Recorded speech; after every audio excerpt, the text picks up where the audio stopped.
to generate sensation, narratives that betray our democratic values. Looking to the enormity and gravity of the situation, I reserve my ruling on certain situations that have happened during his address and will give my ruling. Shri Sudhanshu Trivedi. माननीय सभापति महोदय, 15 minutes. माननीय सभापति महोदय, अभी इस सदन में हमारे साथी गोखले जी द्वारा जो भारत के उस राज्य को रिप्रेजेंट करते हैं जो फाइन आर्ट्स और गरिमा में अपना एक उच्च स्थान रखता है, जिसे बंगाली भद्र लोक कहा जाता है, परंतु आज उस इनिशिएशन के साथ मुझे लगता है उस भद्रता के साथ जो क्रूर मजाक हुआ है उसके ऊपर बात करते हुए मैं पीड़ा के साथ अपना निवेदन प्रारंभ करता हूं। आज हम गृह मंत्रालय के विषय में चर्चा के लिए एकत्र हुए हैं और हमारी सरकार 26 मई 2014 को आने के बाद गृह मंत्रालय की टोन एंड टेनर में क्या परिवर्तन आया, इसे मैं सिर्फ दो वानगी में बताना चाहता हूं। 26 मई 2014 के बाद आप सबको ध्यान होगा, उससे पहले बीएसएफ जो कि गृह मंत्रालय के अंडर में आता है, पहले उधर से बहुत फायरिंग हुआ करती थी। उसके बाद पहली फायरिंग हुई तो मुझे याद है उस समय राजनाथ सिंह जी गृह मंत्री थे। यहां पे खबर आया कि साहब वहां से कहा जाता था फायरिंग हो तो सिर्फ व्हाइट फ्लैग दिखाना है। आपको पता है कि उस समय गृह मंत्रालय से संदेश गया बीएसएफ के डीजी को कि अब ये मोदी की सरकार है, अब व्हाइट फ्लैग नहीं दिखाया जाएगा, फायरिंग के ऊपर 4 गुना फायरिंग का जवाब दिया जाएगा। और आप सबने देखा होगा पिछले 10 सालों में सीमा पर फायरिंग में शांति आ गई है। दूसरा उदाहरण देना चाहता हूं, जब हमारी सरकार आई 26 मई 2014 को, उस समय अभी आईबी का उल्लेख हुआ जो गृह मंत्रालय में आती है, इंटेलिजेंस ब्यूरो, उसके चीफ श्री आसिफ इब्राहिम थे जो कांग्रेस पार्टी के शासनकाल में आईबी चीफ बने थे। वैसे तो हम किसी भी अफसर को धर्म जाति के आधार पर नहीं देखते, पर उस समय इस बात का प्रचार किया गया था कि देखिए एक मुस्लिम अधिकारी को आईबी का चीफ बनाया गया। परंतु आज तक का भारत का इतिहास है, जब कोई सरकार बदलती है तो आईबी चीफ 1 महीने से ज्यादा नहीं रहता है। परंतु श्री नरेंद्र मोदी जी की सरकार में श्री आसिफ इब्राहिम का 8 महीने का कार्यकाल था और उन्होंने उसे 8 महीने का कार्यकाल पूरा किया। याद रखना चाहिए कि मोदी जी के कार्यकाल का पहला आईबी चीफ मुस्लिम समाज से था। यह दर्शाता है कि हम समाज के वर्गों को डर पैदा करके साथ में नहीं लेना चाहते, विश्वास पैदा करके साथ में लेना चाहते हैं। आज हमारे गृह मंत्री आदरणीय अमित शाह जी गुजरात का प्रतिनिधित्व करते हैं, प्रधानमंत्री जी उत्तर प्रदेश से प्रतिनिधित्व करते हैं। सभापति जी, यह संयोग भारत के इतिहास में 3 बार बना है। पहली बार जब सरदार पटेल गुजरात से थे और पंडित नेहरू उत्तर प्रदेश से थे तो स्वतंत्रता का काल था। दूसरी बार लाल कृष्ण आडवाणी जी गृह मंत्री थे और अटल बिहारी वाजपेयी जी उत्तर प्रदेश से थे, तब भारत ने 21वीं सदी में प्रवेश किया था। आज जब अमित शाह जी गुजरात से हैं और मोदी जी यूपी से हैं, तो भारत ने अमृत काल में प्रवेश किया है। अर्थात मैं कह सकता हूं काल के कपाल पर, भारत के भाल पर कुछ तो नया होने वाला है और कुछ ना कुछ तो नया हुआ है, उसे आज समझने की जरूरत। अब मैं बताना चाहता हूं कि गृह मंत्रालय ने इस दरमियान किस किस प्रकार से कार्य किए। मैं 3 प्रकार के कार्य बताना चाहता हूं। एक, वो कार्य जो पिछली सरकारें भी कर रही थी वो हमने करके दिखाया। दूसरा, वो कार्य जो पिछली सरकारें कर ही नहीं सकती थी, सोच नहीं पाई, वो करके दिखाया। और तीसरे वो कार्य हैं जिसपे पिछली सरकारों ने एड़ी चोटी का जोर लगा दिया कि नहीं हो सकते, वो भी करके दिखाया। पहली श्रेणी में वो कार्य हैं, यानी मैं मानता हूं दूसरी सरकारों ने भी प्रयास किया होगा कि आतंकवाद की घटनाएं कम हो और अपराध की घटनाएं कम हो। तो मैं बताना चाहता हूं आतंकवाद की जो कुल घटनाएं जून 2004 से 14 के बीच में 7214 थी, जो 14 से 2024 के बीच में 2240 है, 69% की कमी आई है। कुल मृत्यु जो नागरिकों की और सिक्योरिटी फोर्सेस की होती थी उसमें 68% की कमी आई है। नागरिकों की जो मृत्यु होती थी उसमें 81% की कमी आई है। सिक्योरिटी कोर्सेस में जो फोर्सेस की जो मृत्यु होती थी उसमें 46% की कमी आई है। और मैं एक महत्वपूर्ण बात बताना चाहता हूं, स्टोन पेल्टिंग के इंसिडेंसेस 2010 में 2654 थे, अब 0 हैं। ऑर्गेनाइज हड़ताल जीरो है, स्टोन पेल्टिंग जीरो है, स्टोन पेल्टिंग में जख्मी होने वाले जीरो हैं। सभापति महोदय, पत्थर पड़ने के दौर खत्म हो गया, मगर अगर किसी की अकल पे पत्थर पड़ा हो तो उसे बदला हुआ नजारा नहीं दिखाई पड़ता। इसलिए मैं कहना चाहता हूं, चश्मा उतारो, फिर देखो यारो, दुनिया नई है, चेहरा पुराना। महिला सुरक्षा के लिए एक अलग प्रभार बनाया गया। 2018 में इंटीग्रेटेड हेल्पलाइन बनाई गई और 181 हेल्पलाइन को राज्यों और केंद्र शासित प्रदेशों के साथ जोड़ा गया। फोरेंसिक को मजबूत करने के लिए प्रदेश में डीएनए विश्लेषण और साइबर फोरेंसिक की लैब्स भी बनाई गई। मॉडर्नाइजेशन करने के लिए 80 करोड़ की एक अलग मंजूरी दी गई। फोरेंसिक इकोसिस्टम को बेहतर बनाने के लिए 7 नई फोरेंसिक प्रयोगशालाएं बनाने की बात हुई, और जिसमें यूपी, बिहार, उड़ीसा, राजस्थान, छत्तीसगढ़, तमिलनाडु और केरल में, और इसके अतिरिक्त पुणे, गुवाहाटी, भोपाल और कोलकाता की लैब्स को और इंप्रूव करने का कार्य किया गया। ये वो कार्य है जो पिछली सरकारों ने सोचा नहीं था वो कर पाए। मैं उदाहरण देना चाहता हूं। एक है सीएए का उदाहरण अभी हमारे साथी ने दिया। मैं याद दिलाना चाहता हूं, इसी संसद में एक वो दौर था जब इनकी नेता ममता बनर्जी जी ने भारत के इतिहास में इकलौती बार जब चेयर के ऊपर फाइल फेंकी थी, किस बात को लेकर कि बांग्लादेशी घुसपैठियों के बारे में चर्चा करने का मौका नहीं दिया जा रहा है। और आज मैं कहना चाहूंगा, कितना बड़ा बदलाव दिखता है कि जिन लोगों ने इतना बड़ा कार्य किया था वो आज कितना पीछे हट गए। इसे कहते हैं कि वक्त के साथ इंसान कैसा बदलता है। सीए पे मैं कहना चाहूंगा, सीए गृह मंत्रालय का विषय है, नागरिकता, और ये एक संसद के द्वारा पारित कानून था, परंतु राज्य विधानसभाओं ने उसके खिलाफ प्रस्ताव पारित कर दिया। यह सरासर कानून का उल्लंघन था, सरासर संविधान का उल्लंघन था, और मैं कह सकता हूं इसके द्वारा संविधान खतरे में था। दूसरा मैं उदाहरण देना चाहता हूं, यूएपीए का चेंज किया गया, यानी अब केवल एक संगठन आतंकवादी नहीं होगा, कोई व्यक्ति आतंकवादी होगा तो उसको भी आतंकवादी माना जाएगा। एनआईए एक्ट में आतंकवाद की परिभाषा स्थापित की गई। मृत्यु दंड पर यह संशोधन किया गया कि क्षमा याचना केवल संबंधित व्यक्ति ही कर पाएगा, दूसरा नहीं कर पाएगा। आपदा के लिए विशेष धनराशि की व्यवस्था की गई, और नक्सलवाद को समाप्त करने में अभूतपूर्व सफलता हमें मिली है। अभी दिसंबर के महीने में हमारे गृह मंत्री अमित शाह जी नक्सलवाद प्रभावित क्षेत्र में सीआरपीएफ के कैंप में पूरी रात गुजार कर आए हैं। जो लोग ये कहने का प्रयास करते हैं कि इसको डर और किससे वो, उससे उनको समझने का प्रयास करना चाहिए। अब वो दौर चले गए सभापति महोदय। मुझे याद है 6 अप्रैल 2010 को दंतेवाड़ा में 76 सीआरपीएफ के जवान शहीद हो गए थे, और उसके बाद ऐसे समाचार आते थे कि देश के कुछ विश्वविद्यालयों में शहीद जवानों के प्रति नहीं, नक्सलवादियों के समर्थन में कार्यक्रम हो रहे थे। वो दौर अब समाप्त हो गया। अब तीसरी श्रेणी में बताना चाहता हूं, वो काम आते हैं, किए हैं गृह मंत्रालय ने, जो पिछली सरकारें कहती रही कि ये नहीं हो सकता, नहीं हो सकता, वो करके दिखाया। धारा 35A, धारा 370। मैं कह सकता हूं जब सरदार पटेल गृह मंत्री थे, राज्यों का महकमा उनके पास था, वो कश्मीर की कसक जो रह गई थी, वो कसक अगर आज समाप्त हुई है तो अगस्त 2019 में अमित शाह जी के शासनकाल में वह समाप्त हुई है। मैं कहना चाहता हूं, श्यामा प्रसाद मुखर्जी जी ने पहला बलिदान दिया था रावी के तट पर 26 जनवरी 1930 को। कांग्रेस के लाहौर अधिवेशन में स्वराज्य की शपथ ली गई थी, पर वो शपथ अधूरी रह गई थी। तो सरदार पटेल के दिल में कसक थी, श्यामा प्रसाद मुखर्जी जी का बलिदान था, और अटल जी के दिल में वेदना थी। उन्होंने कहा था 15 अगस्त का दिन कहता आजादी अभी अधूरी है, सपने सच होने बाकी हैं, रावी की शपथ न पूरी है। परंतु वो शपथ किसने पूर्ण की?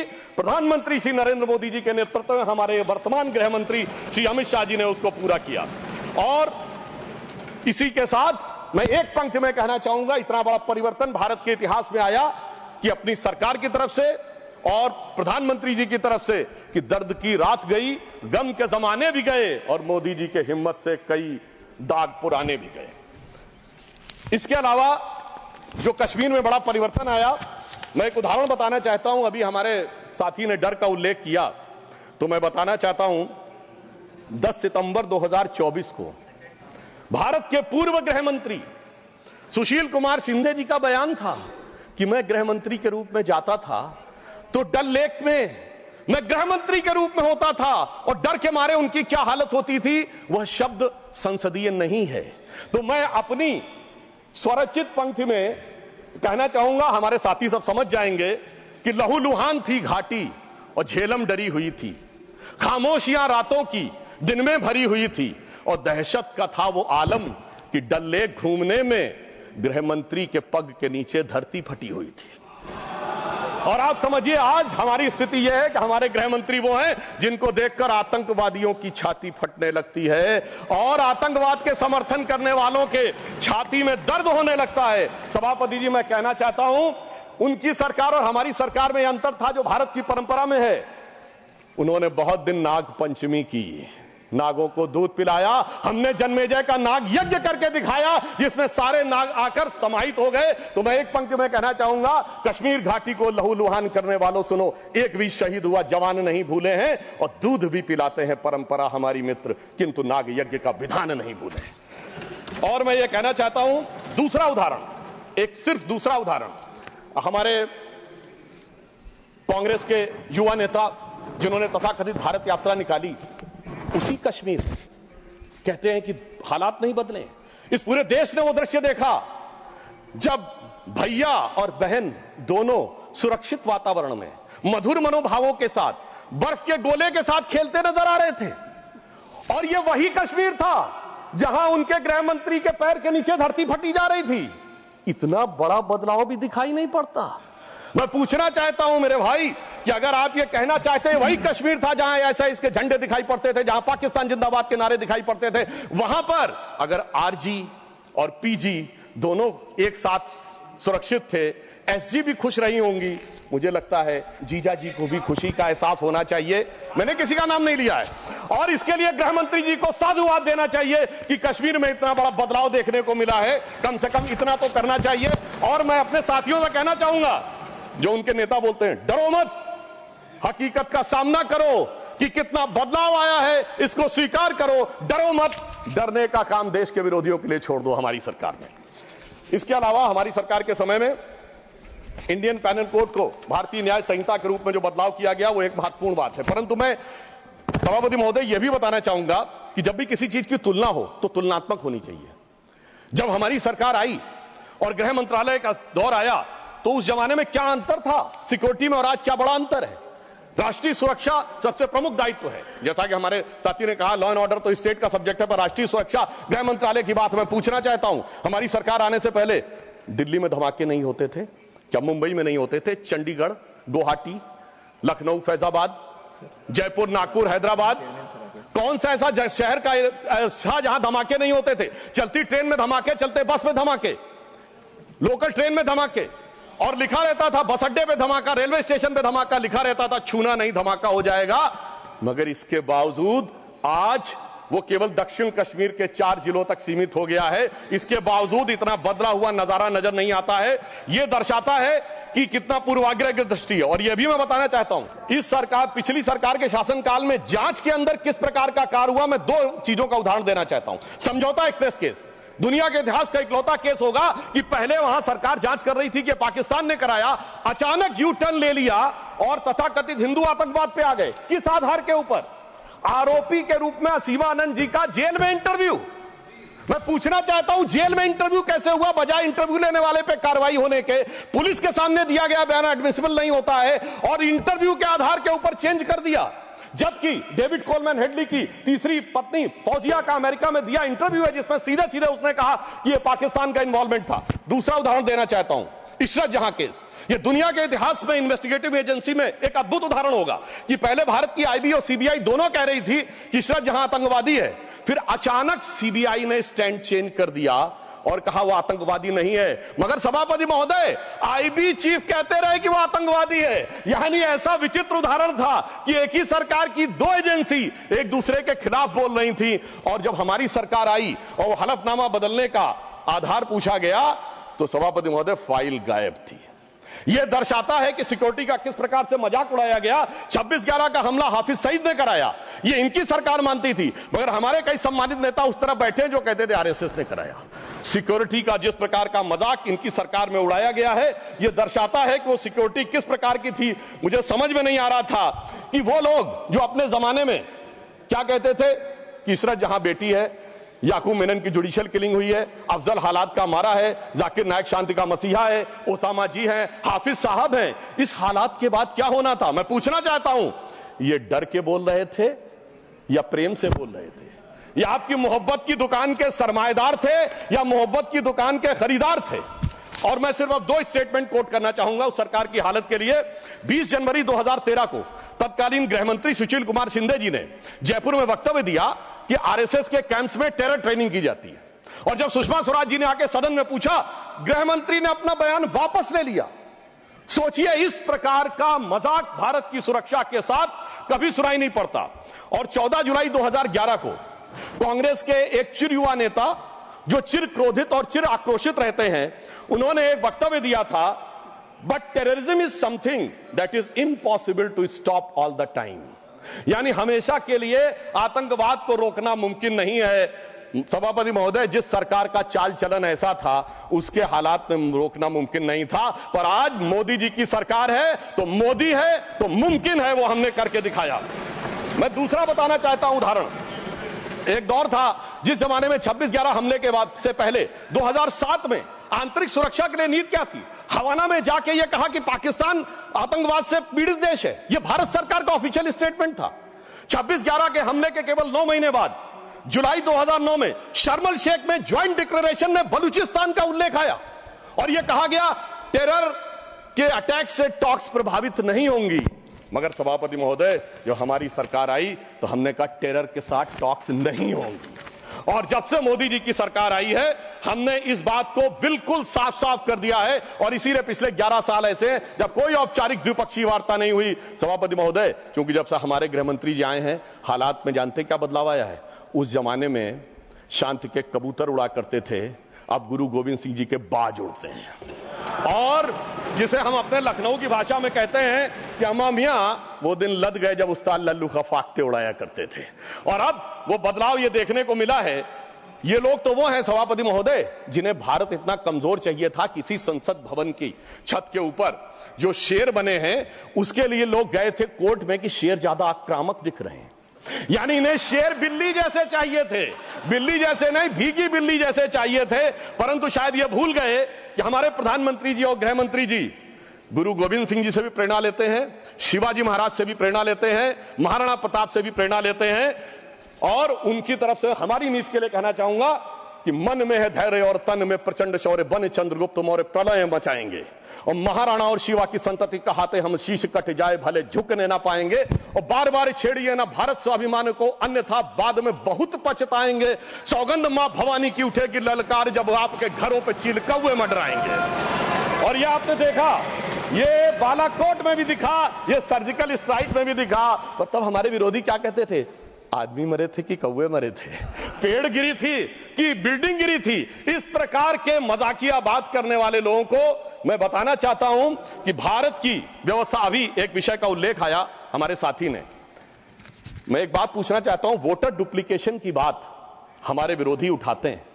मैं कहना चाहता हूं, अगर वोटर डुप्लीकेशन की बात करना चाहते हो तो पहले सिटीजनशिप डुप्लीकेशन तो क्लियर कर लीजिए। क्यों नहीं एनआरसी के लिए हां बोल देते हैं, उसके बाद यह मुद्दा ही खत्म हो जाएगा। भाई, जब आप कह रहे हैं कि वोटर्स को लेकर आपके मन में संदेह है तो एक बार एनआरसी करवा दीजिए, दूध का दूध पानी का पानी। मगर सभापति महोदय, एनआरसी क्यों नहीं करानी है? उसका कारण यह है कि पिछले चुनाव में सबसे बड़ी जीत कहां पे हुई है? असम की धुबरी सीट पे कांग्रेस के नेता रकीबुल हसन 10,25,000 से जीते हैं। और असम के जो हमारे साथी यहां बैठे होंगे, धुबरी को मिनी बांग्लादेश कहा जाता है। तो इसलिए एनआरसी नहीं करानी है, मगर डुप्लीकेशन का मुद्दा उठाना है। मैं पूछना चाहता हूं जो लोग इस विषय को उठाना चाहते हैं। सर, मैंने तो बोला ही नहीं, मैंने तो सिर्फ ये तारीफ की वो जीते हैं। I have just put up the facts and nothing personal. I have said he has got the biggest. Sir, हमने तो सिर्फ एक डाटा बताया है। Sudhanshu ji, take your seat. Honourable members, एक second, 1 second. Honorable members, my very extensive ruling is there that this House, the Council of States, is well within its rights to discuss conduct of any person, including member of that House. Not, I will look into it. Look at 1 second. 1 second. Honorable HM. मान्यवर, मैं बड़े ध्यान से माननीय सदस्य का भाषण सुन रहा था। इन्होंने कोई टिप्पणी माननीय सदन के दूसरे सदन के सदस्य के लिए नहीं की। इनका जीत का मार्जिन बताया, वो रिकॉर्ड का हिस्सा है मान्यवर, भारत के चुनाव आयोग के रिकॉर्ड का हिस्सा है। और इसमें अगर थोड़ा ऊपर नीचे होगा 2-5 हजार, तो कल भाई लेटर देकर सुधार देना सुधांशु। नहीं, एक सेकंड माननीय सदस्यगण, इसी सदन में जब तत्कालीन सदन के नेता पीयूष गोयल जी ने लोकसभा के सदस्य जिन्होंने विदेश में जाकर भारत पर कुछ टिप्पणियां की थी वो मुद्दा उठाया, तो एक पॉइंट ऑफ ऑर्डर रेज किया गया और पॉइंट ऑफ ऑर्डर का मैंने निर्णय दिया और मैंने कहा कि अपने रूल स्पष्ट हैं और रूल ये कहते हैं कि लोकसभा के सदस्य के बारे में चर्चा यहां हो सकती है। अंकुश एक है नियम में, नियम बहुत स्पष्ट है कि आप आरोप नहीं लगा सकते और आरोप लगाते हो तो सभापति को सूचित करो। मैंने बारीकी से तत्कालीन सदन के नेता पीयूष गोयल का बयान देखा, उन्होंने लोकसभा के सदस्य के बारे में जो कुछ कहा वो हूबहू लंदन में उन्होंने कहा और चूंकि वो भारत विरोधी था, as it is I have to give my ruling. Sudhanshu ji, you will conclude tomorrow. The House stands adjourned to meet at 11 a.m. Thursday, the 20th of March 2025, with one clarification from my side. When I was talking about jurisdiction, the jurisdiction was with respect to CBI and not IB.